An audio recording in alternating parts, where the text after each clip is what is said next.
ለሰው ልጅ መስጠው እረፍት ሰጠው ምን ያዘ ማረፊያችን ኢየሱስ መጽሐፍ ቅዱስ እንደሚናገር ሰባተኛዋንም ቀን እግዚአብሔር ከሥራ ሁሉ አርፏልና ቀድሰው ይላል ሕጉ እግዚአብሔር ከሥራ ሁሉ ሰርቶ ያረፈበት ሰባተኛዋ ቀን እረፍት ትባላለች እና አሁንም የሕግ ሰዎች ያችን ቀዳሚ ሰንበት ያሉ ሰንበት ያከበሩ ያችን እረፍት ያከብሯት ነገር ግን በሐዲስ ኪዳን በክርስቶስ ኢየሱስ የሰንበት ጌታዋ የእረፍት ጌታዋ ክርስቶስ ራሱ ምን ይናገራል የሰንበት ጌታዋ ለእግዚአብሔር ሰው እረፍት የቀረለት ያ የቀረለት እረፍት ኢየሱስ ነው ወንጌል ሰንበታችን ኢየሱስ ነው ሰባተኛው ቀን ሰባት ቁጥር ፍጹም ቁጥር ነው የእግዚአብሔር ቁጥር ነው ይባላል ብዙ ሞራል እንደሚናገሩት እግዚአብሔር ከሥራው አርፎበታልና ሰንበትን አክብረው ይላል ሰንበት ለእግዚአብሔር ሰዎች ሰንበት ቀርቶላቸዋል ሲል ያ ሰንበት ማን ነው ሲል ክርስቶስ ኢየሱስ እግዚአብሔር ሰዋለት እረፉ እኔም አምላክ እንደሆንኩ እወቁ ይላል ማረፊያችን ወገኖቼ ኢየሱስ ነው ሰው በክርስቶስ ካላረፈ በምንም አያርፍ ሊያርፍም አይችልም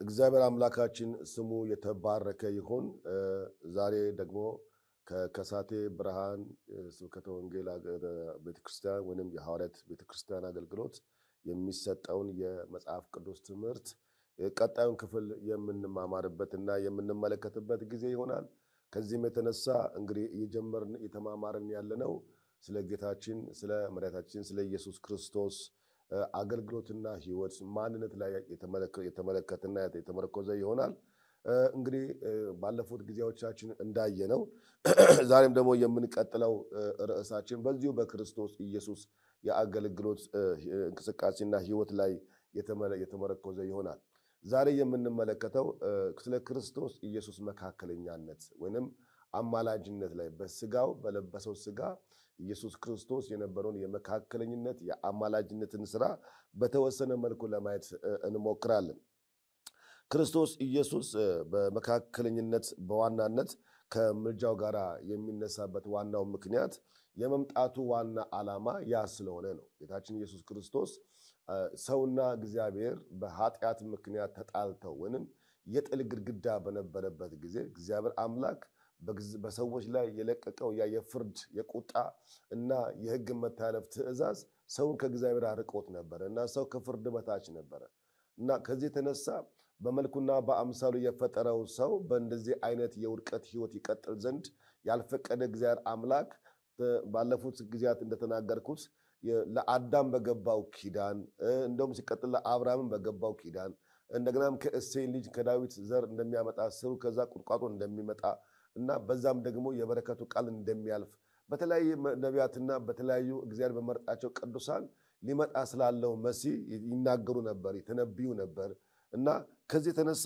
ያ የተስፋ ቃል እንዴት አድርጎ መጨረሻ ላይ በክርስቶስ ኢየሱስ እንደተፈጸመ ለማየት ሞክረናል እና የክርስቶስ ኢየሱስ የመምጣቱና በእርሱ የተፈጸመ የእግዚአብሔር ዓላማ ምንድነው ዋነኛው ምክንያት ስንል በኃጢአተኝነት ምክንያት ከእግዚአብሔር እርቆ የነበረውን የሰው ልጅ ወደ እግዚአብሔር ለማስታረቅ ወደ እግዚአብሔር ለማምጣት ወደ እግዚአብሔር እንዲጠጋ ለማድረግ እግዚአብሔር ለሰው ልጅ የሰጠው ትልቅ የጸጋና የደህንነት መንገድ ነው እና የክርስቶስ አማላጅነት አሁን ማህበረሰባችን ስለ ምልጃ ባለው ትርጉም ላይ የተመሰረተ አይደለም ምልጃነቱን ስንመለከት ብዙ መጽሐፍ ቅዱስ ስለዚህ ጉዳይ በጣም የተለያየ ነገር ይናገራል እና የክርስቶስ ማንነትን ስንማር ወንም ትምህርት ከሚነሳባቸው ዋንኛው ጉዳይ መካከለኝነቱን መረዳት ዋንኛ ጉዳይ ነው ስለዚህ ኢየሱስ እግዚአብሔር ቃል አንደኛ ጢሞቴዎስ ምዕራፍ 2 ቁጥር 5 ላይ ሐዋርያው ቅዱስ ጳውሎስ ለጢሞቴዎስ ለመንፈሳዊ ልጁ በጻፈለት መልእክቱ ላይ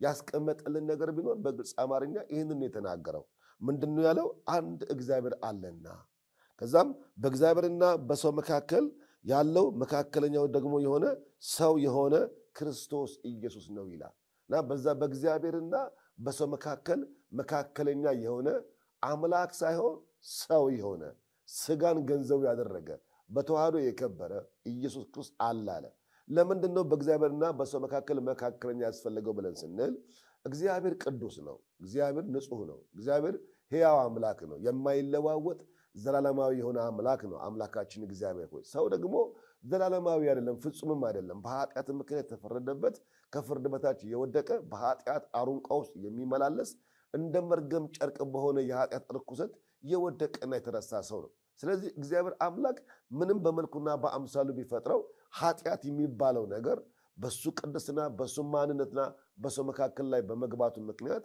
ሰውን ስላራቀበት ይተወው ዘንድ አልፈቀደም ለኃጢአትና ለርኩሰት ተላልፎ ተሰጥቶ ባለበት ዘመን ውስጥ ይረሳው ዘንድ ያልፈቀደ እግዚአብሔር አምላክ ቀደም እንዳልኩት በነቢያቶቹና በመርጣቸው ሰዎች እንደተናገረው በክርስቶስ ኢየሱስ አማካኝነት ያንን ኃጢአተኛ የሆነውን ሰው ስጋ ገንዘቡ አደረገው ስጋውን ለበሰ ሰው ሆነ ያ የማይጨበጥ ንጹህ የሆነ ቅዱስ የሆነ እግዚአብሔር ከሰው አይምሮና ከሰው ዕውቀት በላይ የሆነ እግዚአብሔር አምላክ ሰው ሆነ ስጋ ለበሰ ሲባል እግዚአብሔር አምላክ በመንፈሱ ካላስረዳን ካልተረዳ ነው በስተቀር በጣም ከባድ ነገር ነው ሰሞኑን እንደተናገርኩት ቃል ስጋ ሆነ ሲል ሰው ሆነ ያ ሰውነት እንደተናገርኩትም በመንፈስ ቅዱስ አማካኝነት ከቅድስት ድንግል ማርያም ሲወለድ የአዳም ኃጢአት ወይንም የውርስ ኃጢአት እንዳይተላለፍበት ኦቨርሻዶ ወይንም መንፈስ ቅዱስ ከለላት ከዛ ኃጢአት ከለላት ስለዚህ ያለ ወንድ ዘር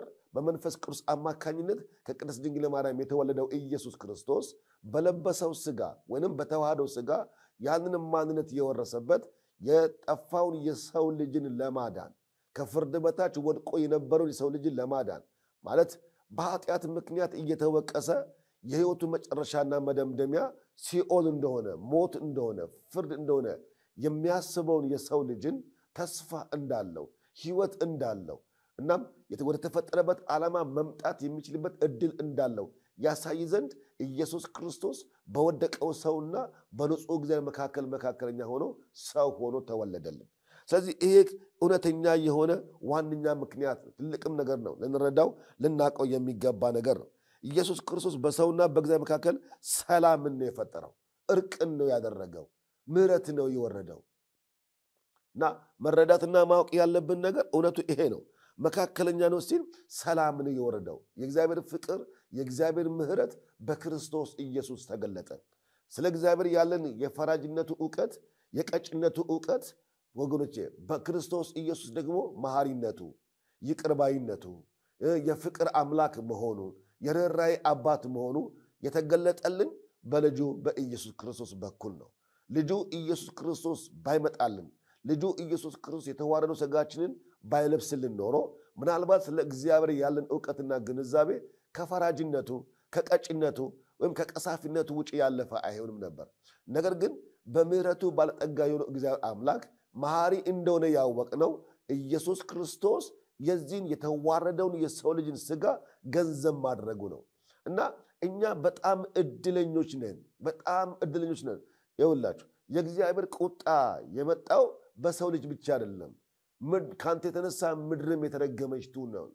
በተረገመችው ምድር ውስጥም ወገኖች ብዙ ነገር ተረግመዋል እንደተፈጠረው አይደለም እየሄደ ያለው ነገር ግን ፍጥረታትን ሳይሆን ያሰበው ወይንም አዋፋትና ወይንም አራዊትን ሳይሆን ያሰበው በመልኩና በአምሳሉ የፈጠረውን ሰው ያስበው ዘንድ እግዚአብሔር ልጅ ክርስቶስ ኢየሱስ ሰው ሆነ እኛን ለማዳን እንደ ተራ ሰው እንደሚጨበጥ እንደሚነካ ሰው ሆነ ስለዚህ በአይሁድ ማህበረሰብ ሲመላለስ ማወቅ ያቃታቸው መረዳት ያቃታቸው ነገር ይህ በመካከላቸው ድውያንን የሚፈውሰው ይህ ተአምራት የሚያደርገው ከሊቃናትና ከቀሳውስቱ በላይ የእግዚአብሔር ምስጢር የሚናገረው እርሱ ኢየሱስ ክርስቶስ ተራ ሰው አልነበረም ተራ አይሁዳዊ አልነበረም እና ለማወቅ ለመቀበል ያስቸገራቸው እነርሱ መሲያችን ይመጣል ብለው የሚጠብቁበት መንገድና የተገለጠው ግን ያ እውነተኛው አማናዊው መሲህ በፍጹም የተራራቀ ነበር ከዚህ የተነሳ ነበር ለመቀበል የተቸገሩት ይሄ የእግዚአብሔር ምህረት ነው ይሄ የእግዚአብሔር ይቅርታ ነው ይሄ የእግዚአብሔር ፍቅር ነው በመንፈስ ቅዱስ ካልተረዳ ነው በስተቀር ኢየሱስ ጥልቅ ምስጢር ነው አመጣጡ ራሱ በጣም አስቸጋሪና ከባድ ነው እግዚአብሔር ሕግን ለሰው ሰጠው ደግሞ ሕግ በመታለፉ ከእግዚአብሔር ጋር ተጣላ ሰው ሕግ ሁሉ ጊዜ ስንመለከት ሞግዚት ነው ምንድነው ሞግዚት ነው ስንል እግዚአብሔር የማይፈልጋቸውን ነገሮች እግዚአብሔር ከሰው የሚጸየፋቸው ዋንኛ ነገሮችን ቁልጭ አድርጎ ያሳየናል ሕጉ አቅጣጫ ያሳያል ሕጉ መመሪያ ይሆናል እንጂ ከመመሪያቱ ባሻገር ሰውን ወደ ህይወት ወደ መተግበር ወደ ተግባር ሊያስለውጥ የሚችል ግን አቅም አልነበረው። ለምን? ህጉ ፊደል ነበረ፣ ትእዛዛት ነው። ስለዚህ ትእዛዛቱ ወይም ሞግዚትነቱ እግዚአብሔር ማመንዘርን ይጠላል።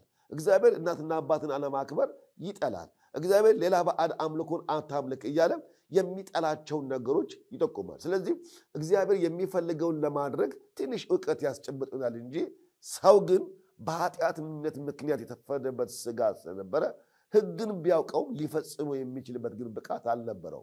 ለምንድነው ያልነበረው ስንል የተከሰሰ ሥጋ የተፈረደ ሥጋ ወይንም በኃጢአት ምክንያት የወደቀ ሥጋ የቅዱሱን ህግ ሊፈጽም የሚችልበት ምንም አቅም አልነበረው።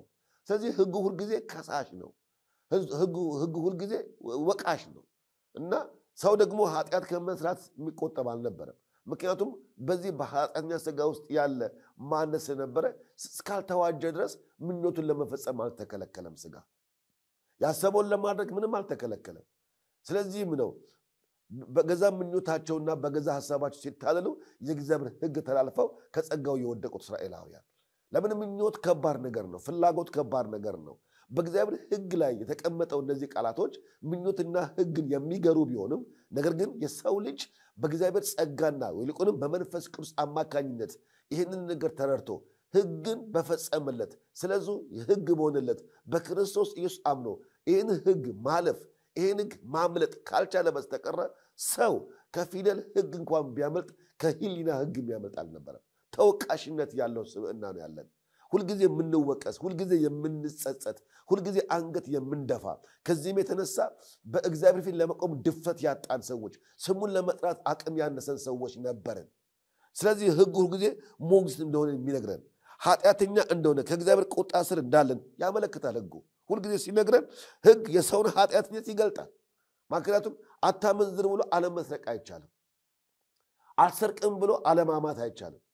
ምክንያቱም ፍጹም አብሶሉት የሆነ እግዚአብሔር ሊያስደስት የሚችል ስብዕናና ማነት አልነበረም። ስለዚህ ህግን የሚጠብቅ ቢገኝ ኖሮ ጥሩ ነው። ምክንያቱም ህግ በራሱ ድህነት ስለሆነ ህግን የሚጠብቃት ይታደጋት፣ እውነት ይድናል፣ ቅዱስ ህግ ስለሆነ።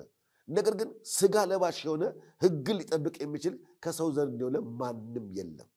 ለዚህ ነው በህግና በነቢያት የተመሰከረለት የእግዚአብሔር ልጅ ክርስቶስ ኢየሱስ የተገለጠው። ይሄ በህግና በነቢያት የተመሰከረለት የእግዚአብሔር ልጅ ክርስቶስ ኢየሱስ የተገለጠበት ትልቁ ነገር ህግን ሊፈጽም ያልቻለው የሰው ልጅ ኢየሱስ ክርስቶስ ይሄን የወደቀውን ሥጋ ገንዘብ በማድረግ መለኮት ያለበት መለኮት የተዋሃደው ፍጹም በተዋህዶ የከበረው ኢየሱስ ክርስቶስ በህግ ሊጠየቅ፣ በህግ ሊከሰስ፣ በህግ ሊወቀስ እስከማይችል ድረስ ህግን ፈጸመው። ከህግ አንዲቷ እንኳን ነጥብ ሳትቀር ኢየሱስ ይሄን ህግ ተላልፈዋል፣ ኢየሱስ በዚህ ህግ ይወቀሳል፣ ኢየሱስ በዚህ ህግ ሊከሰስ ይችላል እስከማይባል ድረስ ህግን በሥጋው ኮነነልን፣ ህግን በሥጋ ፈጸመልን። አሁን ኢየሱስ የለበሰው ሥጋ እኔና እናንተን ነው የሚወክለው። መለኮት ነው እርሱ፣ አምላክ ነው እርሱ። ፈጽሞ ይህንን ነገር በማድረግም ባለማድረግ ሊጠየቅ የሚገባው አምላክ አይደለም። ህግ ሰጪው ራሱ የህግ ባሪያ ሲሆን፣ ህግ ሰጪው ራሱ የህግ ታዛዥ ሲሆን መረዳት ያለብን ነገር ለምን ብለን ስንል እኔና እናንተ ከህግ በታች የነበርነውን ከመታዘዝ ብቻ ከቁጣ በታች የነበረውን ሰዎች ለማዳን እግዚአብሔር በምሕረቱ በጸጋው ያደረገው የትልቅ የፍቅሩ መገለጫ እንጂ እግዚአብሔር ይሄን ለማድረግ የሚያስገድደው ምንም ነገር አልነበረም። ስለዚህ ነው ሰው ከውልደቱ እስከ ሞቱ ድረስ ህግን ጠብቆ በህግ ሊጸድቅ ስለማይችል፣ ምክንያቱም በቃ የተኮነነ ስብዕና ስላለን እና ሁልጊዜ በዚህ በተኮነነው ሰው እግዚአብሔርን ለማየት ከእግዚአብሔር ጋር ሊታረቅ ከእግዚአብሔር ጋር ሊያመልክ ከእግዚአብሔር ጋር ሊኖር የሚፈልግ ሰው ሁልጊዜ እንደጓጓ፣ ሁልጊዜ እንደተመኘ፣ ሁልጊዜ እንደናፈቀ እንዳይሞት ክርስቶስ ኢየሱስ በወደቀው በህግ ምክንያት በወደቀው በሰው ልጅና በጻድቁ እግዚአብሔር መካከለኛ ሆነ። ስለዚህ ኢየሱስ አስታራቂያችን ነው። ኢየሱስ ሰላማችን ነው። ኢየሱስ ምሕረት የተቀበልንበት ነው። የእግዚአብሔር ጽድቅ ነው። የእግዚአብሔር ቅድስና ነው። የእግዚአብሔር ህግ ነው ብለን ስንል ወገኖቼ ለኛ ትልቅ ድል ነው። ለኛ ትልቅ ጉልበት ነው። ለኛ ትልቅ አቅም ነው። ምክንያቱም ያ ባይሆን ኖሮ ዛሬ የምንመለከተው ህይወት ምናልባት የምንናፍቀውና የምንመኘው እንጂ የምንኖረው ሊሆን አይችልም ነበር። እንደምናስበው ህግ ሰውን ወደ ክርስቶስ የሚያመጣ አገልጋይ ነው እንጂ ምንድነው ሰው ዋንኛ አልነበረም። ወደ ክርስቶስ ያመጣል። ምክንያቱም ሕጉ ወደ እግዚአብሔር ፍርሃት፣ ወደ እግዚአብሔር ቅድስና፣ ወደ እግዚአብሔር ማንነት የማምጣት ጠቋሚ ነው። ስለዚህ ክርስቶስ ኢየሱስ ደግሞ ሕግን እስከፈጸመው ድረስ ሕጉ በእኔና በእናንተ ሊፈጸም እንደማይችል እናውቃለን። ነገር ግን ኢየሱስ ክርስቶስ ስለየትኛው ሕግ፣ ስለየትኛው ኃጢአቴ፣ ስለየትኛው መተላለፍ ተከሱኛላችሁ አለ ማለት አንዳችም ሊከሰስበት የሚችል ነገር አልነበረም። ስለዚህ የሚከሱት ነገር ሲያጡ ነው ሌላ ምክንያት ፈልገው ኢየሱስ ክርስቶስን ለማክሰስ የሞከሩት።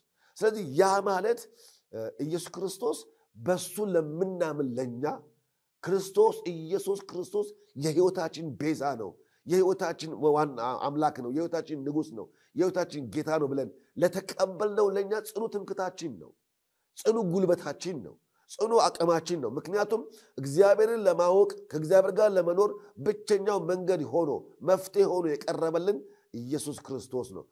በእርሱ አማካኝነት እኔ እና ወንድሞቼ አሁን ከሕግ በታች ሳንሆን ከሕግ በላይ ሆንን። በፈጸመልን በክርስቶስ ኢየሱስ አሁን ከሕግ በላይ ነው። በሕግ አንከሰስም። አላመነዘርክም፣ አመንዝራል፣ ሕግ ተላልፋል፣ በዚህ ምክንያት ኪዳናፍ ምክንያቱም ሕግን በክርስቶስ ኢየሱስ ስለተፈጸመልን በእርሱ ሆነን በክርስቶስ ኢየሱስ ሆነን አሁን ከሕግ በላይ ነን። ኢየሱስ ክርስቶስ የሕግ ፍጻሜያችን ስለሆነ ማለት ነው። ስለዚህ በእሱ አማካኝነት እግዚአብሔር አብን አባታችን ማለት ቻልን እና ኢየሱስ በለበሰው ሥጋ ከአብ ጋር አስታረቀን ማለት ኢየሱስ ክርስቶስ በመካከለኛነት ገብቶ በኃጢአተኛውና በጻድቁ እግዚአብሔር መካከለኛ ሆኖ አስታረቀን። ሰላም ወረደ። እግዚአብሔር ተባረከ። ስለዚህ እንኳን ሰው ዘመኑ እንኳን ዓመተ ምሕረት ተባለ። የምሕረት ዘመን፣ የይቅርታ ዘመን፣ እግዚአብሔር በልጁ በኩል ዓለምን የታረቀበት፣ እግዚአብሔር በልጁ በኩል ሰላምን ያወረደበት፣ እግዚአብሔር በልጁ በኩል ጸጋውን ያፈሰሰበት ያ ታላቅ ምስጢር የተከናወነበት ጥልቁ ምስጢር የክርስቶስ መካከለኝነት ነው። ስለዚህ ክርስቶስ መካከለኝነት ስንል በጣም በብዙ አቅጣጫ ልንመለከተው እንችላለን መጽሐፍ ቅዱሳችን። ስለዚህ ስለ ሕግም ስንመለከት ስለ ተለያየ አቅጣጫ ስንመለከት ይህንን ነገር ልናየው እንችላለን። አንድ ክፍል እንመልከት። ሮሜ ምዕራፍ 3 ቁጥር 23 ላይ የእግዚአብሔር ቃል ስለዚህ ጉዳይ ትንሽ የሚጠቁመ ነገር እንዳለ እናያለን። ሮሜ ምዕራፍ 3 ቁጥር 23 ላይ የእግዚአብሔር ቃል እንደዚህ ይላል።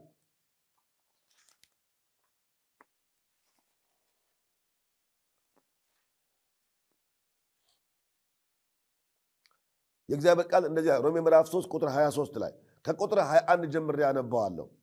አሁን ግን ይላል በሕግና በነቢያት የተመሰከረለት የእግዚአብሔር ጽድቅ ያለ ሕግ ተገልጧል። እርሱም ለሚያምኑ ሁሉ የሆነ በኢየሱስ ክርስቶስ በማመን የሚገኘው የእግዚአብሔር ጽድቅ ነው። ልዩነት የለምና ሁሉ ኃጢአትን ሰርተዋልና የእግዚአብሔርም ክብር ጎሏቸዋል። በኢየሱስ ክርስቶስም በሆነው ቤዛነት በኩል እንዲያው በጸጋው ይጸድቃሉ። እርሱንም እግዚአብሔር በእምነት የሚገኝ በደሙም የሆነ ማስተሰሪያ አድርጎ አቆመው። ይህም በፊት የተደረገውን ኃጢአት በእግዚአብሔር ችሎታ ስለመተው ጽድቁን ያሳይ ዘንድ ነው። ራሱም ጻድቅ እንዲሆን በኢየሱስም የሚያምነውን እንዲያጸድቅ አሁን በዚህ ዘመን ጽድቁን ያሳይ ዘንድ ነው ይላል። እግዚአብሔር ተባረከ። አሁን መጽሐፍ ቅዱሳችን ምንድን ነው? በሕግና በነቢያት የተመሰከረለት የእግዚአብሔር ጽድቅ ያለ ሕግ ተገልጧል የሚለው ያ የተገለጠው የእግዚአብሔር ጽድቅ ክርስቶስ ኢየሱስ ነው። ሕጉ ሁልጊዜ ከሳሽ ነው ብያቸዋለሁ። አሁን ግን ከሕግና ከነቢያት የተማለት ያለ ሕግ ማለት ኢየሱስ ክርስቶስ በሕግ ሊከሰስ እስከማይችል ድረስ ሕጉ በእሱ ላይ አቅም እስከሚያጣ ድረስ ሊከሰስ እስከማይችል ድረስ ኢየሱስ ክርስቶስ ሕግን ፈጸመው። በእሱ አማካኝነት የእግዚአብሔር ጽድቅ ተገለጠ። የእግዚአብሔር ጽድቅ ሲገለጥ አሁን ያ የእግዚአብሔር ጽድቅ የተገለጠው እኔና እናንተ ስለማጽደቅ ነው። በሕግ እንዳንከሰስ፣ በሕግ እንዳንወቀስ እግዚአብሔር ሊያጸድቀን ሲፈልግ ኢየሱስ ክርስቶስን ሕግን እንዲፈጽም አድርጎ በሕግ እንዳይወቀስ አድርጎ ወይም ከሕግ በላይ ሆኖ ሕጉ ራሱ በእርሱ ላይ አቅም እንዲያጣ አድርጎ የእግዚአብሔር ጽድቅ በክርስቶስ እንዲገለጥ አደረገልን። በእርሱ ሆንን ጸደቅን፣ በእርሱ ሆንን የእግዚአብሔር መንግሥት ወራሽ ሆንን። ስለዚህ ኢየሱስ ክርስቶስ ስለ ሁላችን መካከለኛ ነው ስንል ያለምንም የኃጢአት ሕግ መተላለፍ ያለምንም ወቀሳና የሕሊና ክስ ኢየሱስ ክርስቶስ የአብን ፍቃድ ፈጽሞ ስለ ሁላችን ይታይ ዘንድ ቀዳሚ ይሆን ዘንድ ኢየሱስ ክርስቶስ የሰዎች ወደ አስራት ወደ እግዚአብሔር ቤተ መቅደስ ወደ እግዚአብሔር መንግሥት እንዳረገ እንደገባ እንመለከታለን። ስለዚህ ሌላው ስንመለከት ከዚህ ከደህንነት ባሻገር ቅዱሳንን ወደ እግዚአብሔር መንግሥት ከማፍለስ ባሻገር ኢየሱስ ክርስቶስ በሥጋ ወራት ሆኖ ያደረገው ነገር ራሱ ከመካከለኝነት ጋር ይገናኛል። ምንድነው ያደረገው ስንል አንደኛ ኢየሱስ ክርስቶስ ለደቀ መዛሙርቱ ለመነ ጸለየ መጽሐፍ ቅዱሳችን ሉቃስ ምዕራፍ 22 ላይ የእግዚአብሔር ቃል የሚናገረውን ባነብ ደስ ይለኛል ሉቃስ ምዕራፍ 22 ላይ የእግዚአብሔር ቃል እንደዚህ ይላል ሉቃስ ምዕራፍ 22 ላይ ሉቃስ ምዕራፍ 22 ቁጥር 32 ላይ የእግዚአብሔር ቃል እንደዚህ ይላል ሉቃስ ምዕራፍ 22 ቁጥር 32 ላይ ከቁጥር 31 ጀምሮ ያነባዋለሁ ጌታም ስምዖን ስምዖን ሆይ እነሆ ሰይጣን እንደ ስንዴ ሊያበጥራችሁ ለመነ እኔ ግን እምነትህ እንዳይጠፋ ስለአንተ አማልዳለሁ አንተም በተመለስክ ጊዜ ወንድሞችን አጽና አለ እርሱም ጌታ ሆይ ወደ ወይንም ወደ ሞትም ካንተ ጋር ለመሄድ የተዘጋጀሁ ነኝ አለው እሱ ግን ጴጥሮስ ሆይ እልሃለሁ እንዳታውቀኝ 3 ጊዜ እስክትክደኝ ድረስ ዛሬ ዶሮ አይጮህም አለው ትልቁ የምፈልገው እኔ ቁጥር 32 ላይ ያለውን ቃል የምፈልገው ሰይጣን እንደ ስንዴ ሊያበጥራችሁ ለመነ እኔ ግን እምነትህ እንዳይጠፋ ስላንተ አማልዳለሁ ስላንተ አስታርቃለሁ ስላንተ እለምናለሁ የሚለው ቃል ነው የምንመለከተው እና ሰይጣን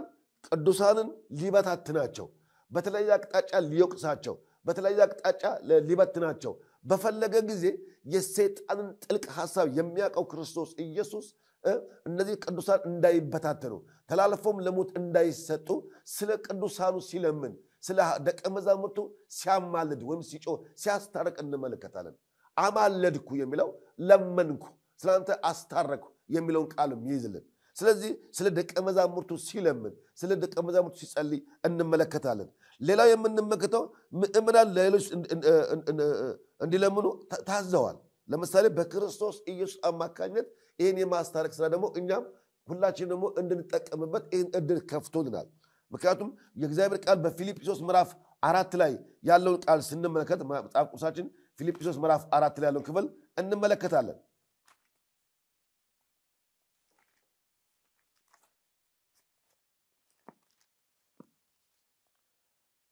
ምዕራፍ 4 ፊልጵስዩስ ምዕራፍ 4 ቁጥር 6 ላይ የእግዚአብሔር ቃል እንደዚህ ይላል ከቁጥር 4 ጀምሬ አነባዋለሁ ፊልጵስዩስ ምዕራፍ 4 ከቁጥር 4 ጀምሬ አነባዋለሁ ሁሉ ጊዜ በጌታ ደስ ይበላችሁ ደግሜ እላለሁ ደስ ይበላችሁ ገርነታችሁ ለሰው ሁሉ ይታወቅ ጌታ ቅርብ ነው በነገር ሁሉ በጸሎትና በምልጃ ከምስጋና ጋር በእግዚአብሔር ዘንድ ልመናችሁን አስታውቁ እንጂ በአንዳች አትጨነቁ አይምሮንም ሁሉ የሚያልፍ የእግዚአብሔር ሰላም ልባችሁና ሐሳባችሁን በክርስቶስ ይጠብቃል ይላል አሁን በዚህ ክፍል የምንመለከተው ልመናችሁን ጭንቀታችሁን ከምስጋና ጋር አስታውቁ ጸልዩ እንጂ በአንዳች አትጨነቁ ይላል መለመንን ማስተዋወቅን እድል ያገኘነው ልጁ ኢየሱስ ክርስቶስ መካከለኛ ስለሆነ ነው ጸሎታችን የሚሰማው በልጁ በክርስቶስ ኢየሱስ መካከለኝነት ነው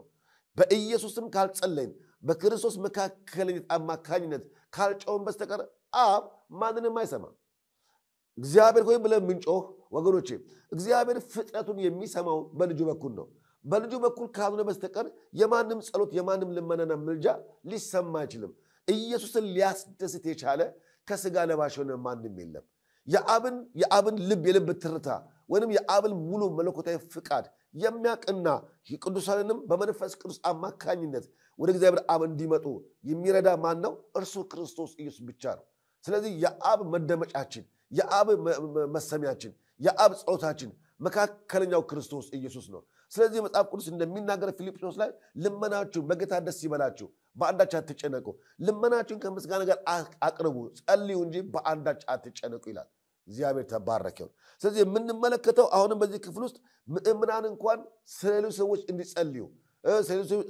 ስለሌሎች ሰዎች እንዲማልዱ አቅም ድፍረት ብቃት የሆነን ልጁ ክርስቶስ ኢየሱስ ነው በሱ መካከለኝነት ነው እኔ ስለ ወንድሜ መጸለይ የሚችለው እኔ ስለ ቤተክርስቲያን መጸለይ የሚችለው እኔ ስለ መንግስት መጸለይ የሚችለው ኢየሱስ መደመጫችን ነው ኢየሱስ መሰሚያችን ነው ኢየሱስ ወደ አብ የምንቀርብበት ድፍረታችን ነው ኢየሱስ የመንበርከኪያ ጉልበታችን ነው ኢየሱስ የምንወቀስበትና ከወቀሳ የምንወጣበት የመንፈሳዊ ውስጣዊ ምስጢር ድላችን ነው ከከናፍርቶቻችን ከሚወጡ ቃላት በላይ በነፍሳችን ውስጥ ያሉን ህቅታና ጭወት የሚረዳ የክርስቶስ መንፈስ ብቻ ነው። በእርሱ ውስጥ ያልተቀዳጀነው ድል የለም። በእርሱ ውስጥ ያልተቀዳጀነው የመንፈስ ነፃነት የለም። ኢየሱስ መካከለኛ ነው ስንል የሰው ልጅን ከአብ ጋር ከማስታረቅ ባሻገር በምእምናን ህይወት ውስጥ ሊገለጥ ያለው የመንፈስ ነፃነትን የተጎናጸፍንበት የህይወት ምስጢር ነው። ኢየሱስ ጥልቅ ነው። ኢየሱስ ከእውቀት በላይ ነውና ለሱ በገባን ቁጥር ስለሱ በተረዳን ቁጥር ወገኖቼ አለመዘመር አንችልም። እያለቀስን አለማመስገን አንችልም። ምክንያቱም አሁን ያገኘነው መንፈሳዊ ቁመናና ዕውቀት አሁን ያለንበት መንፈሳዊ የህይወት ከፍታ የነጋችንም ተስፋ ስንጨብጥ የዚህ ሁሉ የህይወት ጥልቅ ምስጢር ኢየሱስ እንደሆነ ሲገባን ስለ ኢየሱስ አለመናገር አንችልም። ለዚህ ነው ክርስቶስ ሊያማልድ ዘወትር በህይወት ይኖራልና ይላል እግዚአብሔር ቃል። መጽሐፍ ቅዱስ እሱ ብቻ አይደለም በእርሱ ወደ እግዚአብሔር የሚመጡትን ደግሞ ፈጽሞ ሊያድናቸው ይችላል ይላል። እግዚአብሔር ተባረከ ይሁን። የክርስቶስ መካከለኝነት ለተወሰነ ቀናትና ወራት ላይ የተመረኮዘ አይደለም። በጊዜያትና በቀናት የተቀመረ አይደለም። የክርስቶስ መካከለኝነት በህይወት ለዘላለም ነው። እስከ ዳግም ምጽአቱ ድረስ እስከሚመጣ ድረስ ቤተክርስቲያን እጇን ዘርግታ ምትጸልየው የክርስቶስ የማስታረቁ በጋር ሕያው ስለሆነ ዘላለማዊ ስለሆነ እና በቀናትና በወራት በጊዜያት የተቀመረ ስላይደለ ዛሬም ለዘላለምም ኢየሱስ ክርስቶስ ሕያው ነው ስንል ሕያውነቱ በየትኛውም መንፈሳዊ አገልግሎት ውስጥ ሕያው ሆኖ ተገልጦ ስለምንመለከት የውስጣችን አቅም ነው። የውስጣችን ጉልበት ነው። የእንባዎቻችን ማበሻ ነው ኢየሱስ ክርስቶስ። እና ሰባኪ ሰብኮ አይገልጠውም ኢየሱስን። ዘማሪ ዘምሮ አይገልጠውም። በተገለጠልን ልክ ልናወራው እንችል ይሆናል እንጂ ኢየሱስ ክርስቶስ በነፍሳችን ውስጥ ያገኘነውን ሐሴት የተደረገልንን የቤዛነቱን ስራ ስንረዳ አማርኛ ያጥረናል፣ ዝማሬ ያጥረናል፣ ቃላት ያጥረናል። ኢየሱስ የተደረገልና የሆነልን ነገር ወገኖቼ አሁን እንገልጠዋለን፣ እንሰብከዋለን፣ እናስተምረዋለን፣ እንዘምረዋለን ከምንለው በላይ ነው። የእግዚአብሔር ጥልቅ ፍቅር ከአማርኛ በላይ ነው። እግዚአብሔር በምሕረቱ ባለጠጋ ስለሆነ ይህን ትልቅ ነገር መንፈስ ቅዱስ ሲያስረዳን ወገኖቼ ምንኛ የታደልን ምንኛ እግዚአብሔር አምላክ ምሕረት ያበዛልን ምንኛ ጸጋውን የተጎናጸፈን ሰዎች ነን እንረዳለን። ስለዚህ ነው መጽሐፍ ቅዱስ ሲናገር በእርሱ ወደ እግዚአብሔር የሚመጡትን በክርስቶስ እግዚአብሔር ተባረከ ይሁን። በጻድቁ አይልም፣ በሰማዕቱ አይልም፣ በተለያየ አቅጣጫ በክርስቶስ ኢየሱስ ነው ወደ እግዚአብሔር የሚመጡትን መጽሐፍ እንደሚናገር ፈጽሞ ሊያድናቸው ይችላል። ጥርጣሬ በሌለበት ህይወት መቆዘም በሌለበት ህይወት ውስጥ ምናልባትም ይሄ ነገር ይሆንን አይሆንን ብለን እስከማንል ድረስ ፍጹም አብሶሉትሊ በሆነ ድህነት ወደ እግዚአብሔር መንግስት ለመቀዳጀት ብቸኛው የህይወት መንገድ ክርስቶስ ኢየሱስ ብቻ ነው። ወገኖቼ ለዘመናት ሲንከባለል የመጣ ትምህርቶች አሉ። የትኛውም መንገድ ግን ወገኖቼ ታሪክ ትረካ ሊሆን ይችላል እንጂ ምናልባትም አፈ ታሪክ ሊሆን ይችላል እንጂ የህይወት ጥልቅ ምስጢር ያለው ኢየሱስ ክርስቶስ ነው። እሱም ራሱ ጌታ ሲናገር እንደዚህ ብሏል። መጽሐፍትን በማንበብ ህይወት የምታገኙ ይመስላችኋል፣ ነገር ግን መጽሐፍት ሁሉ ስለኔ ያወራሉ ነው የሚለው። ስለዚህ ስለ ኢየሱስ ክርስቶስ መጽሐፍቶች ካላወሩ ጠራርገን ማውጣት አለብን።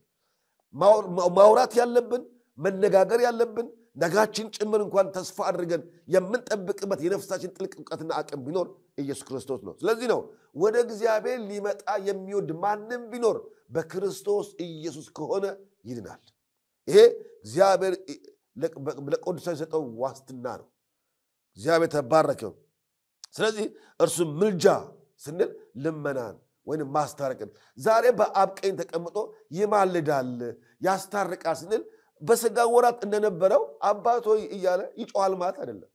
ይሰግዳል ማለት አይደለም። ምልጃ ማለት አሁን በቤተ ክርስቲያን የተሰጠው ትርጉም አለ። ይሰግዳል፣ ያስታርቃል፣ ይናገራል፣ ያሳስባል ኖ አሁን ኢየሱስ ክርስቶስ በለበሰው ስጋ በግርማው ቀኝ ዙፋን ተቀምጦ በለበሰው ስጋ ስለ ሁላችን ይታያል ማለት ነው።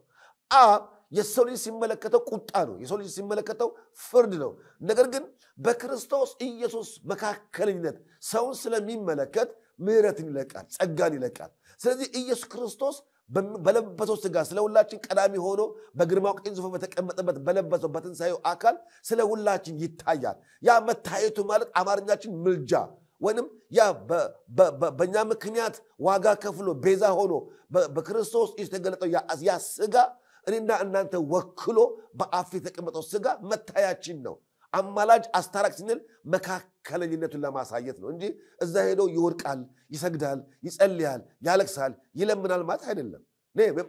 ይታያል፣ ስለኛ ሆኖ ይታያል በለበሱ ሥጋ። ስለዚህ ያ መካከለኛው ነው ክርስቶስ ኢየሱስ። ይለምናል ስንል በቀደመ ልመናው በቀደመ አገልግሎቱ ብቻ ሳይሆን አሁን በግርማው ቀኝ ዙፋን ሆኖ ስለ እግዚአብሔር ቁጣና ስለ ጠፋው ሰዎች መካከለኛ ሆኖ ምሕረትን ለቅዱሳኑ ያፈሳል ማለት ነው። በዚህ አማካኝነት ነው ቤተክርስቲያን በሕይወት ያለችው። ቤተክርስቲያን አሁን ኤግዚስት አድርጋ ስለ ክርስቶስ የምትናገረው፣ ስለ ክርስቶስ የምትሰብከው፣ ስለ ክርስቶስ የምትዘምረው፣ ስለ ክርስቶስ የምታወራው የዚህ ጥልቅ ምስጢር በቤተክርስቲያን ስለተገለጠ ነው እንጂ ከዛ ውጪ ቤተክርስቲያን የሚባል ክርስቲያን የሚባል ሰው ሊኖር አይችልም። ብዙ ስለዚህ ጉዳይ ያወራል። ሌላ የምንመለከተው ስለ ክርስቶስ እናወራ ኢየሱስ ክርስቶስን ስራውን ነው የምናወራው። ስለዚህ ክርስቶስ ስራውን ዘ ወርክ ኦፍ ክራይስት የምንለው የክርስቶስ ስራ ድርጊቱ ክዋኔውን ነው የምንመለከተው። የክርስቶስ ስራ አስፈላጊነቱን እና ባህሪውን ስንመለከት ሁልጊዜ ዋነኛ ነገር ነው ለክርስትናችን። ኢየሱስ ያልሰራው በዚህ ምድር ላይ ስለ ቅዱሳን ምንም ነገር የለም ማለት ስለ አምላክነቱ፣ ስለ ማንነቱ፣ ስለ ማስታረቅ ብቻ ሳይሆን ኢምፕራክቲካል በዚህ ምድር ላይ ኢየሱስ ክርስቶስ ማንም ሊያደርገው የማይችለውን ሁሉ ስራ ስለ ቅዱሳኑ ሰርቶ ያለፈ የሥራ ሞዴላችን የሥራ ሐዋርያችን ነው ኢየሱስ። እግዚአብሔር ተባረከ ይሁን። የክርስቶስ ስራ ከፍ ያለና መሰረታዊ የክርስትና ትምህርት መሆኑ አይካድም። ስለዚህ ነው ክርስቶስ ስንል ስለ ኃጢአታችን ሞተ። ይሄ ዋነኛ ጉዳይ ነው። መጽሐፍ ቅዱሳችን እንደውም ክርስቶስ ስለ ኃጢአታችን ሞተ የሚለው ቃል የታመነና ሁሉ ሊቀበሉት የተገባ ነው ይላል። አሁን ስለ ኃጢአት ማውራትና ስለ ኃጢአት ማሳሰብ የሰባኪ ዕውቀት ሊሆን ይችላል። ነገር ግን ስለ ኃጢአት መሞት፣ ስለ ኃጢአት ዋጋ መክፈል ወገኖቼ እንኳን ስለ ኃጢአት ቀርቶ በጎ ስላደረጉልን ሰዎች፣ ደግ ነገር እንኳን ስላደረጉን ሰዎች ችግር ሲያጋጠማቸው አብረናቸው ለመቆም አቅም የሚያጣን ሰዎች ነን ወይ ሐሳብ እንቀይር ሰዎች ነን። ሰው ለመልካም ነገር አብሮ እንደሚሰለፍ ለመከራ ዘመን ደግሞ አብሮ ለመቆም አቅም ያጣዋል። ኢየሱስ ክርስቶስ ብናመሰግነው ባናመሰግነው ብንዘምርለትም ባንዘምርለትም ኢየሱስ ክርስቶስ በምሕረቱ ባለጠጋ ስለሆነ ላይለወጥ ላይቀያየር አንዴ ወዶናል። ስለዚህ ነው ኢየሱስ ክርስቶስ በምን ወደደኝ የመውደዱ ጥልቅ ምስጢር ምንድነው በምን እንረዳለው ስንል ማወቅ ከፈለግን ኢየሱስ እኔ ልከፍለው የሚገባኝን የኃጢአት ዋጋ እኔን ወክሎ ከፈለ። መሞት የሚገባኝን ስለኔ ሞተ። ኃጢአት የሰራሁት እኔ የሚሞተው እሱ፣ የበደልኩት እኔ የተገረፈው እሱ፣ ያሰቃየው እግዚአብሔር ያሳዘንኩ እኔ የተሰቃየው ግን እርሱ። ይሄ በሕይወታችን ካልተፈጸመ በስተቀር ለመረዳት ይከብዳል። ምክንያቱም በአንድ ዘመን የተከናወነ የመለኮት ሥራ አድርገን እንቆጥሩኝ ነው። ዛሬም ሕያው ነው። ዛሬም የሰው ልጅ በምድር ላይ ካለ ድረስ ከበደልና ከኃጢአት የሚቆጠብ አይደለም። ነገር ግን እግዚአብሔር አምላክ ዛሬም ኃጢአተኛውን ሰው ይምረው ዘንድ ሊቀ ካህናት ሆኖ መካከለኛ ሆኖ በሕይወት ይኖራል። ስለዚህም ነው የእግዚአብሔር ቃል መጽሐፍ እንደሚናገር ኢየሱስ ክርስቶስ ስለ ኃጢአታችን ሞተ። ይሄ የሚለው ቃል ሁሉ ሊቀበሉት የሚገባ ነው ይላል ጳውሎስ። ይህንን ቃል አጠንክሮ በተለያየ ክፍል ሲናገር እንመለከታለን። ስለዚህ ክርስቶስ ደግሞ ማንነቱና ስራው ከዚህ ጋር እንደተያዘ እንመለከታለን። ማንነቱ ክርስቶስ ማንነት አለው። ሲቀጥል ስራው ደግሞ ሁላችንም ልንክደው የማንችል ሁላችን ልንቀበለው የሚገባ ታላቅ የማዳን ስራ ሰርቷል። ስለዚህ ከኛ የሚጠበቅ ስራ የለም። ኢየሱስ ያልሰራው ስራ ካለን እንሰራለን። ነገር ግን ኢየሱስ ክርስቶስ ያልሰራው ስራ የለም። ሁሉ በእርሱ ያልተፈጸመ ነገር የለም። ስለዚህ ከኛ የሚጠበቅብን ለመስራት ሳይሆን ማመን ነው። የሚያምን ሰው አይሰራም ማለት ሳይሆን የምንሰራው ምናልባት እንደ ቤተክርስቲያን እንደ አካሉን ለመጥቀም በተሰጠን ጸጋ ቤተክርስቲያን እናገለግላለን። የምናገለግለው ግን ለመዳን አይደለም። የምናገለግለው ጸጋው ስለበዛልን፣ ምሕረቱ ስለገነነልን፣ በክርስቶስ ኢየሱስ ስራ ስለተሰራልን፣ በተሰራልን ስራ እግዚአብሔር ምሕረቱን ስለሰጠን ምስጋና እንሰዋለታለን። የእጆቻችን ፍሬ እንሰዋለታለን። የሚገባን ሁሉ ለማድረግ በፊት ለፊቱ ቃተን እንጮኻለን።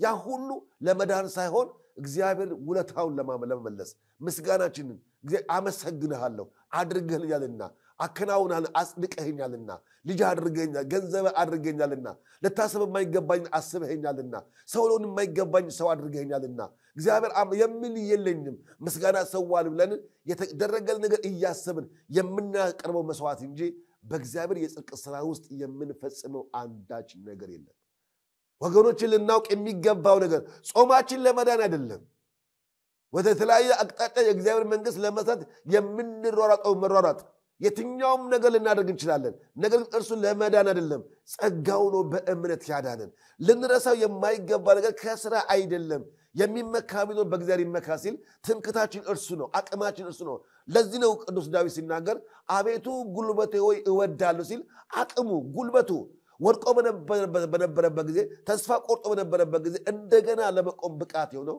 የእግዚአብሔር ልጅ ኢየሱስ ክርስቶስ ነው ስለዚህ ይሄንን ልንረዳ ይገባል ስለዚህ ስራውንና ማንነቱን ስንመለከት ከዚህ አንግል ልንረዳ ይገባል ይህ ክርስቶስ የሰራው ታላቅ ሥራ ስንመለከት ከሞት ወደ ሕይወት የተሻገርንበት የዘላለምን ሕይወት ያገኘንበት ከአብ ጋር የታረቅንበት ደሞም እንደገና እውነትን ያየንበት ጌታ መሆን የተረዳንበት ይህ ታላቅ ሥራ ነው ይሄ የክርስቶስ ሥራ ስንመለከት የተሰራው ትልቁ ሥራ ስለ ኃጢአታችን ሞት ያለው ሥራ ምንድነው ስንል ወገኖች በእኔና በእናንተ ውስጥ ትልቅ ድል ትልቅ ነገር የተቀዳጀንበት ሥራ ነው ሥራው ምንድነው ያገኘነው ስንል አንደኛው የተቀዳጀነው ከሞት ወደ ሕይወት ተሻገርን በክርስቶስ ሥራ እግዚአብሔር ተባረከ ይሁን ኢየሱስ ለኃጢአት ዋጋ ባይከፍል ኖሮ ሕይወት የሚባል ነገር አናገኘንም ዛሬ ግን ወገኖቼ ገንዘብ የማይሰጠን ሀብት የማይሰጠን ማንም ቤተሰብ አዝኖ የማይሰጠን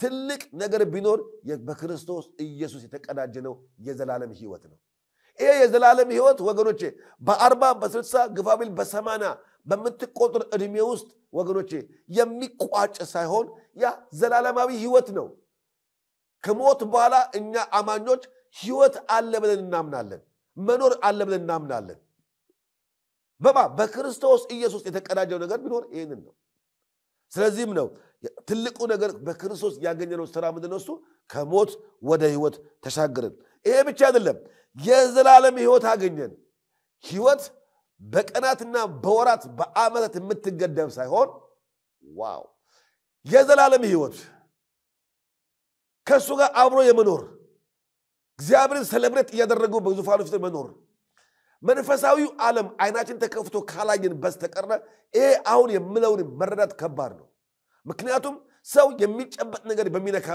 በሚፈልግበት ጊዜ የማደግ ሚስጥሩ የመበልጸግ ሚስጥሩ የክብር ሚስጥሩ የከፍታ ሚስጥሩ ለፍቶ ጥሮ ደክሞ ተምሮ የሆታ መድረስ እንደሆነ በሚያምን ማህበረሰብ ውስጥ ነው ከዚህ ድካም ባሻገር ሕይወት አለ ዘላለም የሚባል ተስፋ አለ ድል አለ ሌላ ላይፍ አለ ብሎ ማመን በጣም መንፈስ ቅዱስ ካልረዳን በስተቀር እግዚአብሔር ጸጋውን ካላበዛልን በስተቀር የሚገባ ጉዳይ አይደለም ግን እውነት ነው ብንቀበሉም ባንቀበሉም ይሄንን ሚዲያ በመተመለከቱ ሰዎች ልብ ውስጥ እንዲገባ የሚፈልገው ቢኖር ከሞት በኋላ ሕይወት አለ ወገኖቼ አስክሬን ከተባለ በኋላ ማንም ሰው ስም አለው ከበደ ዓለሙ ቶሎሳ አየለ የሚባል ስም አለው ስጋ ግን ሲፈርስ ስሙ ይቀየርና አስክሬን ይባላል ስሙ ይቀየራል አስክሬንም የተባለው ያ ስጋ ነው አይናችን እያየ ጉርጓር ቆፍረን የምንቀብረው ያ ስጋ ይበሰብሳል ነገር ግን ነፍሱ በክርስቶስ ኢየሱስ ከሆነች በኋላ ወገኖቼ ሌላ ሕይወት ከአባቱ ጋር ለዘላለም የሚገባ ሌላ ሕይወት አለ ለዚህ ነው እግዚአብሔር ተባረከ ይሁን ከሞት በኋላ ሕይወት አለ ስንል ስጋ ይፈርሳል ስጋ ይበሰብሳል በትንሣኤ ዘጉባኤ እግዚአብሔር ክርስቶስ ኢየሱስ ከመላእክቱ ጋር ሲገለጥ ሙታን ከመቃብር ሲነሱ አዲስ አካል ኢየሱስ በትንሣኤ የለበሰው አዲስ አካል ተቀዳጅቶ በትንሣኤ እስከሚነሳ ድረስ ስጋ በአፈር ውስጥ ይቀራል ነገር ግን ነፍስ የምትባሏ ሕይወት ግን በመንፈስ ቅዱስ አማካኝነት ለዘላለም ከጌታ ጋር ትኖራለች ያ ሕይወት ልክ እንደ ስጋ ወራ ሳይሆን በበጉ ዙፋን ፊት የክብርና የመስጋናን ኃይል ተጎናጽፋ እየዘመረች እያመሰገነች ትኖራለች ይሄ ከሞት በኋላ ኢየሱስ ክርስቶስ ያቀዳጀን የዘላለም ሕይወት ነው ልናቀው ልንቀበል የሚገባ ይሄ ወገኖቼ ለማመን ምንም ሆነ አይጠበቅብንም ማመን ነው ይሄ ጴንጤ የመሆን ኦርቶዶክስ የመሆን ካቶሊክ የመሆን ፕሮቴስታንት የመሆን ሌላም እምነት ጥሩልኝ እንደዛ የመሆን ጉዳይ አይደለም ይሄ ኢየሱስ ጴንጤ አይደለም ኢየሱስ ኦርቶዶክስ አይደለም ኢየሱስ ካቶሊክ አይደለም ኢየሱስ ከሰማይ የተገለጠ የእግዚአብሔር ልጅ ነው እግዚአብሔር ተባረከው ለሁሉ የተገለጠ መድኃኒት ነው ለሁሉ የተገለጠ ህይወት ነው ይሄ ህይወት ሲገባን ካለንበት አጥር እንወጣለን ለርሱ መኖር ወደሚገባን ህይወት እንመጣለን ክርስቶስ ልንቀበለው የሚገባ ልንቀዳጀው የሚገባ በህይወታችን ልናነክሰው የሚገባ የእግዚአብሔር የህይወት ምስጢር ነው እግዚአብሔር ተባረከው ሌላ ምን እንቀበለው ከአብ ጋራ የታረቅንበት የእውነት መንገድ ነው ኢየሱስ ከአብ ጋር የታረቅንበት መታረቅን ያገኘንበት እኛ የቁጣ ልጆች አይደለንም ለመቀሰፍም አልተፈጠርንም እግዚአብሔር ለቁጣ አልፈጠረንም ለምህረት ለይቅርታ ለፍቅር በርሱ ሆነን ህይወት የተቀዳጀን ሰዎች ነን እኔ ዛሬ ነገ ወይም በማንኛውም ዘመን በሞት የእግዚአብሔር መንግስት እንደሞት ሙሉ እርግጠኛ ምክንያቱም የእግዚአብሔር ቃል ጽፏል በልጁ የሚያምን የዘላለም ህይወት አለው ስለሚል ስለማምን ክርስቶስን ኢየሱስ የህይወቴ ንጉስ ነው ኢየሱስ የህይወቴ ጌታ ነው ለነፍሴ ነጋጠባ የማወራት ለነፍሴ ነጋጠባ የምነግራት ነገር ቢኖር ይሄንን ነው ኢየሱስ ነፍስ ህይወትሽ ነው ኢየሱስ መዳኛሽ ነው ኢየሱስ የዘላለም ርስትሽ ነው ይሄንን ነው ማወራት ስለዚህ ልጁ ያለው ህይወት አለው ካለ በልጁ በክርስቶስ ኢየሱስ የዘላለም ህይወት ወራሽ ነኝ ስለዚህ ታርቅ ያለው ከአባቴ ጋራ ህይወት ተቀዳጅቻለሁ ይሄንን ማንም ሰው ተቀብሎ ሊረዳውና ተቀብሎ ሊኖርበት የሚገባው እግዚአብሔር እጁን ዘርግቶ ለቅዱሳኑ የለቀቀው የህይወት መንገድ ነውና ከሞት ህይወት ያመለጥንበት ስለዚህ የማስታረቁ ስራ ከባድ እና ዋንኛ ጉዳይ ነው እንመለከታለን ሌላው ኢየሱስ ክርስቶስ ለተወሰነ ዓላማ ወደ ምድር እንደመጣ ይታወቃል የመጣው ለዓላማ ነው ዓላማው ደግሞ አለው ዝም ብሎ ከማዳን ብቻ ሳይሆን መጽሐፍ ቅዱሳችን ዮሐንስ ወንጌል ላይ የእግዚአብሔር ቃል በዚያ አቅጣጫ አንድ ነገር ይጠቆመናል ሁላችንም መጽሐፍ ቅዱሳችን የዮሐንስ ወንጌል ምዕራፍ 4 ቁጥር 34 ያለውን ክፍል እንመልከት ዮሐንስ ምዕራፍ 4 የእግዚአብሔር ቃል እንደዚህ ይላል የዮሐንስ ወንጌል ምዕራፍ 4 ቁጥር 34 እንደዚህ ይላል እግዚአብሔር ቃል ሲናገር ከ31 ጀምሮ ላንብበው ይህም ሲሆን ስለደቀ መዛሙርቱ መምህር ሆይ ብላ ብለው ለመኑት እርሱ ግን እናንተ የማታውቁት የምበላው መብል ለእኔ አለኝ አላቸው ስለዚህ ደቀ መዛሙርቱ የሚበላ አንዳች ሰው አመጣለትን ይሁንን ተባባሉ ኢየሱስም እንዲህ አላቸው የኔስ መብል የላከኝን ፍቃድ አድርግ ዘንድ ስራውንም እፈጽም ዘንድ ነው እናንተ ገና 4 ወር ቀርቷል መከረም ይመጣል ትሉ የለምን እነሆ እላችኋለሁ አይናችሁን አንሱ አዝመራውንም አሁን እንደነጣ እርሻውን ተመልከቱ አለ ምን አለ ኢየሱስ ክርስቶስ ሲናገር በዚህ ክፍል አሁን ደግሜ የምናገረው የእኔስ መብል አላቸው የላከኝን ፍቃድ አድርግ ዘንድ ስራውንም እፈጽም ዘንድ ነው ይላል ኢየሱስ በዚህ ምን ላይ ተገለጠልን የአብን ፍቃድ ለመፈጸም ነው የላከኝ ሲል አብ አባቱ ወልድ ተብሎ ክርስቶስ ሲገለጥ መለኮታዊ ማንነቱን ለቆ ርቆ ሳይሆን በስላሴነቱ ከመለኮት አንዱ አካል የሆነ ክርስቶስ በስጋ ሲገለጥ ወገኖቼ የአብን ፍቃድ ወይንም በመለኮት ሊፈጸም ያለውን የእግዚአብሔር ሐሳብ ለመፈጸም የመጣ ነው ለዚህ ነው የአብን ስራ የአብን ነገር ለመፈጸም ነው የመጣውት ሲለን ኢየሱስ ዓላማ ነበረው ማለት ነው የመጣው እየተሞገሰ ሊኖር እየተዘመረለት ሊኖር እየተወደሰ ሊኖር ብቻ አይደለም እግዚአብሔር የምስጋና ጉለት የለበትም እግዚአብሔር የሚያመሰግነው አላጣም እግዚአብሔር ምስጋና በሱ ዘንድ ጎሎ ማያቀም ነገር ግን ኢየሱስ በዚህ ምድር የመጣው ለዓላማ ነው ምንድነው ዓላማው የአብን ፍቃድ ሊፈጽም ነው ሊበላ ሊጠጣ ወይንም በክርስትና ህይወት ውስጥ ክርስትናን እንዳለባሊ ነገር ለምን ቆጥልናል እናንተ ወይንም ቀሎብን ለተገኘልናል እናንተ ወገኖች የከበረ ዓላማ የተፈጸመበት የአብ የመለኮት ፍቃድ በልጁ በክርስቶስ በኩል የተፈጸመበት የከበረ ስራ የተሰራበት ስራ ነው ይሄ የክርስቶስ ኢየሱስ የመምጣቱ ሚስጥር ሁለት ለዚህ ነው ዮሐንስም እኔ መብል ልበላ መጣሁ የአብን ፍቃድ ልፈጽም ነው የመጣሁት ያለ ለደቀ መዛሙርቱ ይመልስላቸው ነበር ሌላ ምን እንመከተው አብ ወልድ መንፈስ ቅዱስ ሰርቶ በጨረሰው ስራ ላይ የሰው ልጅ መፍጠሩ መጽሐፍ ቅዱስ ያስተምረናል ዘፍጥረት ምዕራፍ 1 ቁጥር 2 ላይ እንደምንወጣው እግዚአብሔር አምላክ ሁሉ ነገር ከሰራ በኋላ ሰውን በዛ ላይ ሾመው የፈለገውን ነገር እንዲሰራ እንዲያስተዳድር እንዲመራ ሰው እንደሾመው እንመለከታለን እግዚአብሔር አምላክ በፈጠረው ፍጥረት ላይ ሰው እንዲያስተዳድር እንደሾመው ዘፍጥረት ላይ መጽሐፍ ቅዱሳችን ይናገራል። ያ ሹመት በኃጢአት ምክንያት ሲያጣ ሰው ልጅ ያንን ኃላፊነት በኃጢአት ምክንያት ሲያጣ ሰው ልጅ ወገኖቼ በክርስቶስ ኢየሱስ ግን እንደተቀዳጀው ደግሞ እንመለከታለን። እግዚአብሔር ተባረከ ይሁን። መጽሐፍ ቅዱሳችን በተለያየ አቅጣጫ የፍጥረት ናፍቆት ይላል የእግዚአብሔር ልጆችን መገለጥ ይጠባበቃልና ይላል። የእግዚአብሔር ልጆች የማን ናፍቆት ናቸው? ለሰው ብቻ ሳይሆን ለፍጥረት ሁሉ ናፍቆት ናቸው። ለምን? እግዚአብሔር ዓለምን የሚያስተዳድረው በልጁ በክርስቶስ በኩል ነው። ትናንትና በአዳም በኩል ነበር ዓለምን ያስተዳድር የነበረው። አዳም በኃጢአት ምክንያት ሲወድቅና ከሕግ በታች ወድቆ ለፍርድ ሲጠበቅ ዓለም ምስቅልቅሏ ነበር የወጣችው። በእግዚአብሔር ሶቨርኒቲ፣ በእግዚአብሔር ልዕልና፣ በእግዚአብሔር ኃያልነት፣ በፈጣሪነቱ እግዚአብሔር አምላክ ምድርን ቢመራትም ነገር ግን በኃላፊነት ተሰጥቶት የነበረ የሰው ልጅ በኃጢአት ምክንያት ቢተዋትም እግዚአብሔርም በአንተ ምክንያት ምድር እንኳን የተረገመች ትሁን ተብሎ የእርግማን ቃል እንኳን ተቀብላ ምድር በነውጥና በቀውጥ ስትቀመጥ እግዚአብሔር እንዲህ ተልተዋት አልወደደም።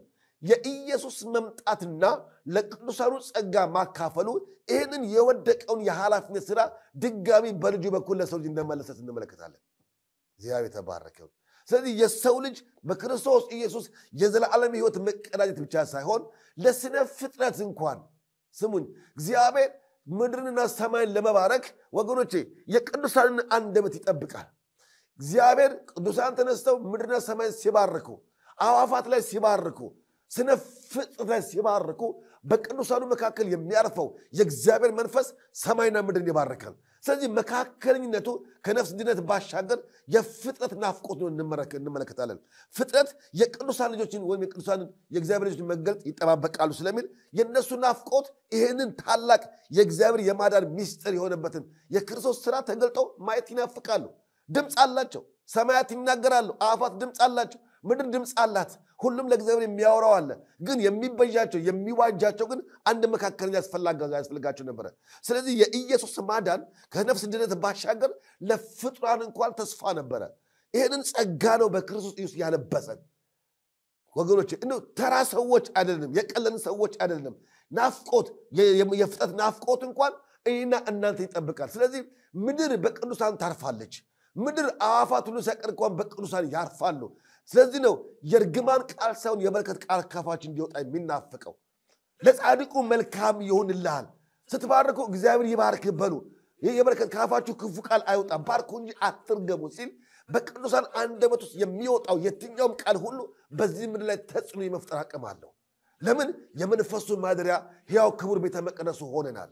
ኢየሱስ በውስጣችን አድሯል። ስለዚህ ተራና መናኛ ሰዎች ሰው ስለኛ እንደሚስለን ኪሳችን እንደሚነግረን ያልተመለሰልን ጥያቄ እንደሚያወራን አይደለንም። በክርስቶስ ኢየሱስ ላንዋረድ የከበርን ሰዎች ነን። ማንም ላያፈርሰን የጸደቅን ሰዎች ነን። በክርስቶስ ደም የተዋጀን ክቡራን ሰዎች ነን። ለዚህ ነው ኢየሱስ በዓላማ የሰራን፣ በዓላማ የቀረጸን፣ በዓላማ ያዳነን፣ በዓላማ የወጣን ሰዎች ነን። ዋጋ የተከፈለን ሰዎች ነን። ስለዚህ መካከለኝነቱ ብዙ ትርጉም አለው። ኢየሱስ ያልሆነልን ነገር የለም። ኢየሱስ ያላደረገልን ነገር የለም እንመለከታለን።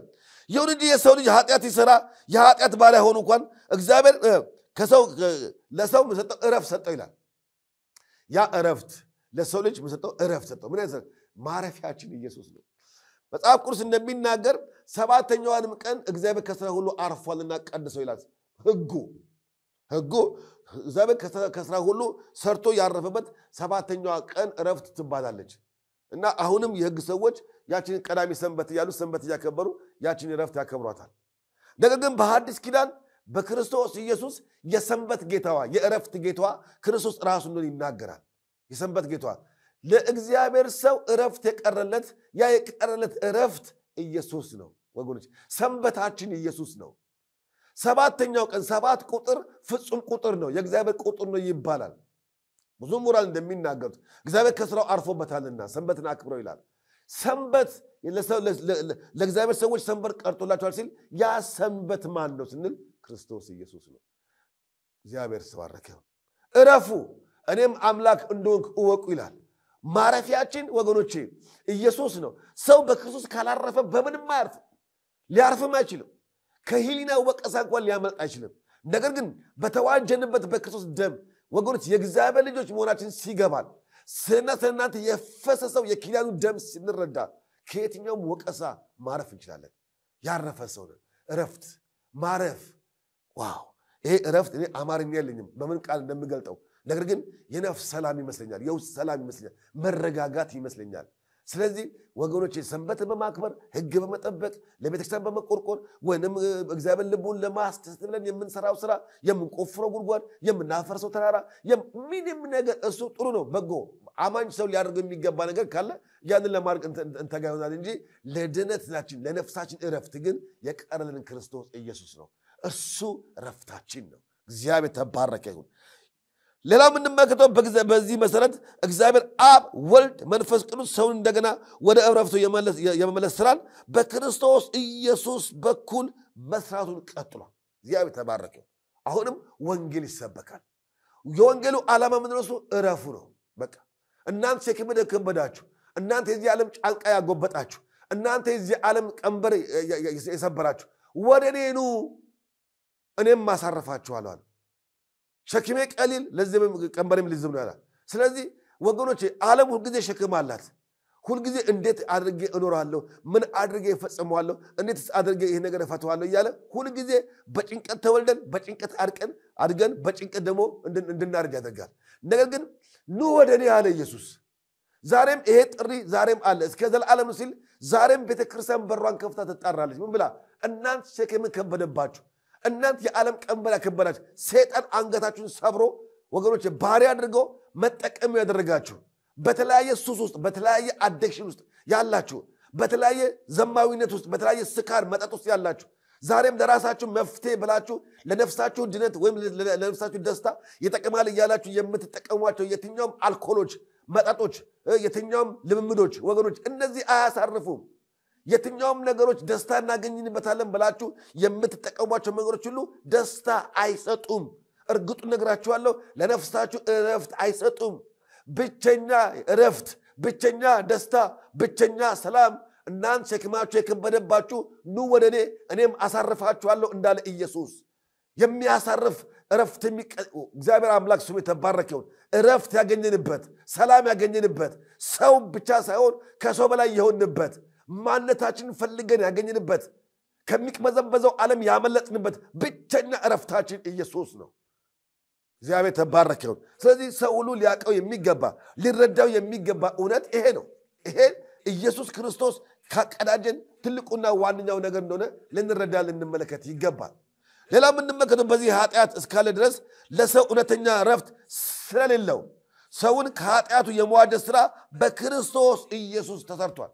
ምን ማለት ነው? እረፍት መዋጀት ማለት ማንም ሰው ትናንትናም ዛሬም ከኃጢአት የጎደለ አይደለም ማለት ማናችንም በገቢር ኃጢአት እንከሳለን ማለት በአዳም ኃጢአት ስለ አዳም ኃጢአት ወይንም ስለ ሕግ መተላለፍ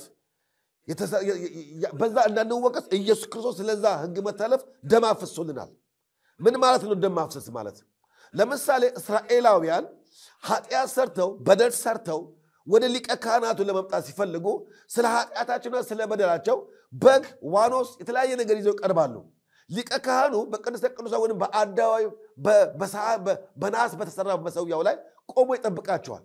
እጁን ዘርግቶ የመጣውን የኃጢአተኛውን ሰውዬ በግ ወይንም ፍየል ወይንም ዋኖስ ይቀበልና ካህኑ ምንድነው የሚያደርገው? አንድ እጁን በበጉ ጭንቅላት ላይ ያደርጋል፣ አንድ እጁን ደግሞ በችፍርግ ያደርግና በሰውየው ላይ ያደርጋል። ስለዚህ ሰውየው እንዲህ ገድያለሁ፣ በድያለሁ፣ አጥፍቻለሁ፣ ዘርፌያለሁ፣ ብዙ አድርጌያለሁ ይናዘዛል። ሰውየው ኃጢአቱን ሲናዘዝ የሰውየውን ኃጢአት ሁሉ የሚሸከመው ማነሱ በጉ ነው። በጉ ኃጢአት ሰርቶ አይደለም፣ በጉ በድሎ አይደለም፣ በጉ አመንዝሮ አይደለም፣ በጉ ነውር ተገኝቶበት አይደለም። ነገር ግን ስለ ሰውየው ኃጢአት ሊሰዋ የቀረበ በግ ስለሆነ ሰውየው ኃጢአቱን ተናዞ ሲጨርስ ያ በግ የሰውየውን ኃጢአት ይሸከማል። ስለዚህ በጉ ኃጢአተኛ ይሆናል። ለጊዜው በዛ ምክንያት ሰውየው ስለተናዘዘ ከጊዜው ሐዊ ኃጢአት ነፃ ይወጣል። ስለዚህ ካህኑ ምን ያደርጋል? ያን ኃጢአተኛ በግ አይለቀውም። ለምን? ኃጢአተኛ ስለሆነ። ስለዚህ በጻድቁ በቅዱሱ በእግዚአብሔር ፊት ያንን በግ ስለ ሰውየው ኃጢአት ይሰዋውና በጉ ደሙን ያፈሳል። ያ ደም ያ ካህን በችፍርግ ይዞ ወደ ቅድስተ ቅዱሳን በዓመት አንድ ጊዜ ያን ደም ይዞ ይገባል።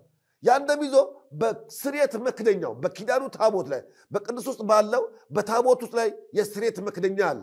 ያ የስርየት መክደኛ በሁለት ኪሩቤሎች አማካኝነት ኪሩቤሎቹ አይኖቻቸው ወደ ስርየት መክደኛ አድርገው በዚያ በታቦቱ ላይ ተዘርግተዋል። በታቦቱ ውስጥ ሶስት ነገር አለ። አንደኛ የለመለመች የአሮን በትር አለች። ሁለተኛ መና ያለባት መሶበ ወርቅ አለች። ሶስተኛ ጽላቱ አለ። እነዚህ ሙሉነት ከሌላቸው ታቦት አይሆንም።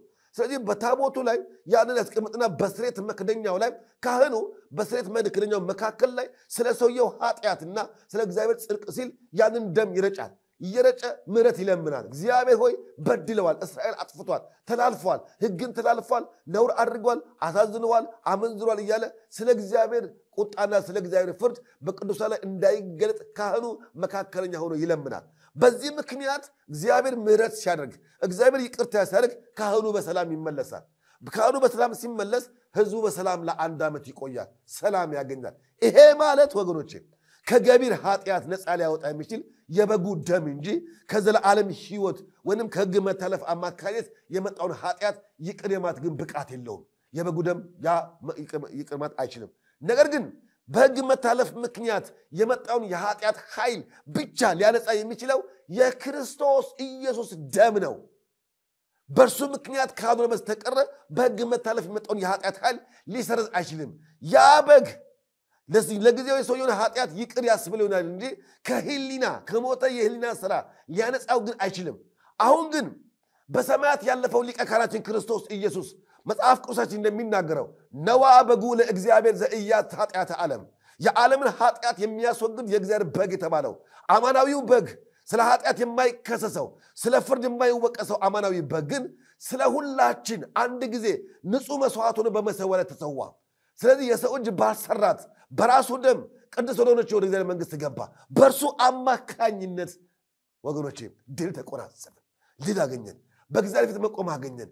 ኢየሱስ ክርስቶስ ለዘላለም ሊቀ ካህናችን ነው የምንለው፣ ዋስትናችን ነው የምንለው ከዚህ የተነሳ ነው። ለስሙ ክብር ይሁንለት። አሜን።